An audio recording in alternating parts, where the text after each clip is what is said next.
Okay, so let us continue this problem. So as we said, we have two vectorial relations to write. First, we have that sum of forces equal to 0. Okay, so this will give you here that Fc is minus F1 minus F2.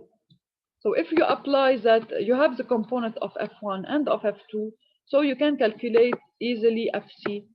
Okay, and you will obtain three components, one along I, one along J, one along K. Now, what is these components? The y-axis is the axis that is normal to the section. Okay, so since y-axis is normal to the section, then Cy will represent the normal force. Okay, while the two other components, which are X and Z, are along the uh, section plane. So they represent the shear components. Okay? So you can say here that Cx and Cz are the shear force components in the X and Z directions at point C, while Cy represents the normal force at point C. Now, to calculate the moment at C, you will apply that sum of moments at C is 0. Okay? So to do this, let us go back to the figure. You have the moment of F1 can be calculated. So if I name this point here, if we consider this is point B and this is point A, okay? So what is the moment of F1 about C? To get the moment of F1 about C, I do CA vectorial F1. And to find the moment of F2 about C, I do CB vectorial F2. Okay, so all I need now is to determine coordinates of point. For point C is on y-axis, so it is 0, 0, 0, 1.5, and 0. Okay, these are coordinates of point C. B is also on y-axis, and the y component of B is 3.5. So for B it is 0, 3.5, and 0. Okay, while for A has two components along X and Y. Along X it is 3, along Y it is 3.5. So for A the coordinates will be 3, 3.5, and 0. Okay, once I know the coordinates, you know very well how to do the remaining part. So I just get vector CA, which is x of A minus x of C plus y of A minus y of C plus z of A minus z of C. And I do CA vectorial F1 to get the moment of F1. I can do the matrix method, or I can do the expansion method. And the same for moment of F2. So you can see here the calculation in detail. So first I do they selected the matrix method. So I put in the first line ijk. In the second line I put the coordinates of CA, and I put in the third line the coordinate of force F1, and F1 is given already. The same for F2. Okay, by doing the matrix method and expansion, I will sum I components together, J components together, and K components together. So I will get that the internal moment will have three components, one along X, one along Y, one along Z. Now, the component along Y will be called the torsional moment because it's perpendicular to the section, while the components in the section plane are called bending moment components in X and Z directions.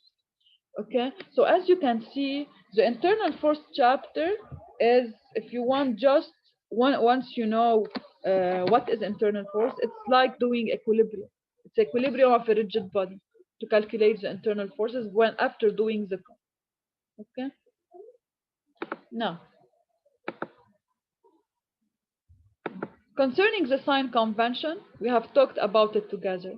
In 2D, we have the sign convention. In 3D, In general, we don't specify a sign convention. We just find component as we did here in X, Y, and Z.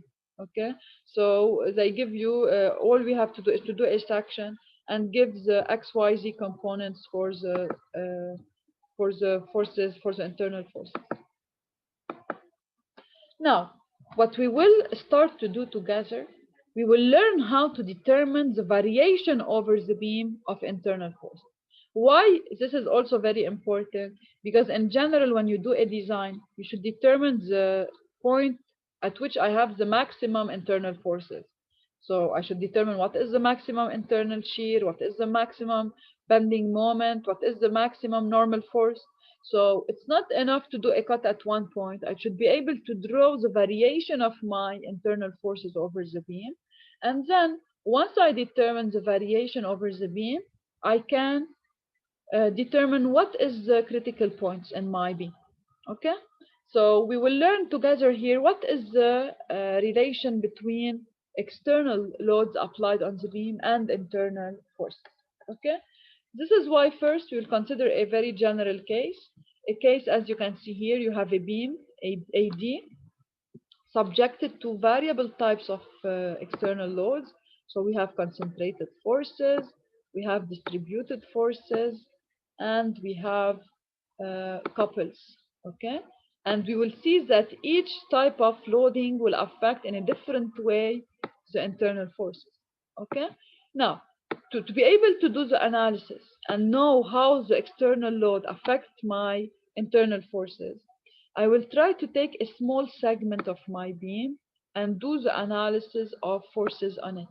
Okay, so if I take a cut here and I do a cut here, okay, by convention, at this cut, at the level cut here, the shear will be up in order to rotate clockwise about the other end of the beam, and the bending moment from this side should be clockwise to compress the upper part of the beam, while on the second section, V will be downward to rotate clockwise, okay, and the bending moment will be counterclockwise to compress the upper part of the beam.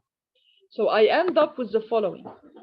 Since I have a small difference in distance between the two sections, delta x, then I will say that the shear will be equal to V plus delta V, and the bending moment here will be equal to M plus delta M.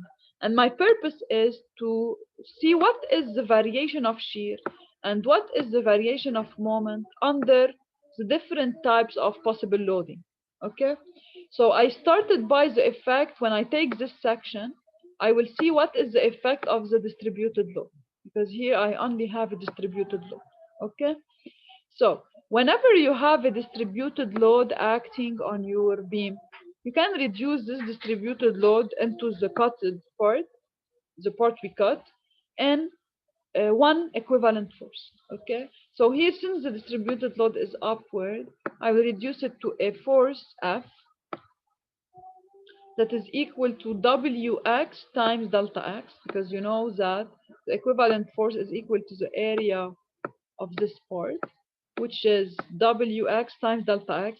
Here we consider that delta x is very small, so that we can approximate this area as a rectangular area and do Wx times delta x. And it will act at some point, it should pass by the centroid. So if we consider this as a rectangle, it should pass by the center. Okay, so it is somewhere in between. This is why we said that this distance is k times delta x, where k is between 0 and 1. Okay, now after taking this cut, I want to determine what is delta m and what is delta v. To do so, I will apply the equilibrium relation on the part cut, okay, on this part. So to do this, first, I will write that sum of y on this part is 0. When I write sum of y on this part is 0, what do I have along y? I have plus v, I have minus v plus delta v, and plus f. Okay, so if I write here, if I replace in my equation f by w delta x, you will see that v and minus v will be simplified. So we'll just get that wx delta x minus delta v is equal to 0. This means that the change in shear delta v is equal to wx delta x. And now, since I will consider small delta x, if I take delta x tending to 0, then I will have that dv by dx is equal to wx. This means what? That if I want to draw the shear diagram, v function of x, the slope of shear diagram will be equal to the distributed load. And we will see how we can use this information to draw shear. Because look, if you have, for example, a rectangular distributed load, then omega is constant. So if omega is constant, then you can say that the variation of V is linear. Okay, so this will help us into drawing the variation of shear in our problem. Now, we can use this equation in another way by saying that since dv equal to omega dx, if I integrate this